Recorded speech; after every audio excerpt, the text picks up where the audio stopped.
সামনে। তোমাদের স্পষ্ট খেয়াল আছে আমার মনে হয় যারা ভিডিওটা দেখতেছো, আমরা প্রত্যেকে একদম প্রচন্ড এক্সাইটেড হয়ে, একমাত্র ব্রাজিল সাপোর্টাররা বাদে আমরা সবাই আর্জেন্টিনা এবং ফ্রান্সের ফাইনালটা দেখছি 2022 সালে। আমার এখনো স্পষ্ট খেয়াল আছে, খুবই থ্রিলিং একটা ম্যাচ ছিল এবং সেই খেলাটার একটা অনেক বড় পয়েন্ট ছিল যে খেলা প্রতি পয়েন্টে পয়েন্টে ঘুরতেছিল।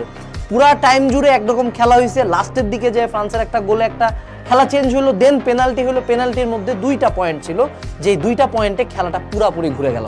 আমরা যদি একটু খেয়াল করি পয়েন্ট দুটা কি ছিল, খেলাছে এই যে এমি মার্টিনেজ একটা গোল আটকাইলো, এখানে কিন্তু একটা খেলা পুরাপুরি ঘুরে গেল। এখন এই খেলোয়াড়টার নাম আমি জানি না, এটা কোন নিগা, আমি সরি নিগা কিছু না, যাই হোক, তো এমি মার্টিনেজ একটা গোল আটকাইছিল। তো এই গোলটা আটকানোর পরে কিন্তু ওয়ান টাইপ অফ খেলা একবার ঘুরলো, দেন পরবর্তীতে কিন্তু মেসি আবার সুন্দর মতো পেনাল্টিতে একটা গোল দিল, এন্ড ফাইনালি কিন্তু আর্জেন্টিনা ফাইনালটা জিতে গেল এত বছরের পর। তো এইখানে একটা পয়েন্ট ব্যাপার হলো যে খেলা কিন্তু চাইলে ঘুরানো যায়, শুরু থেকে টান টান উত্তেজনা থাকলেও শেষ মোমেন্টে আসে খেলা ঘুরানো যায়।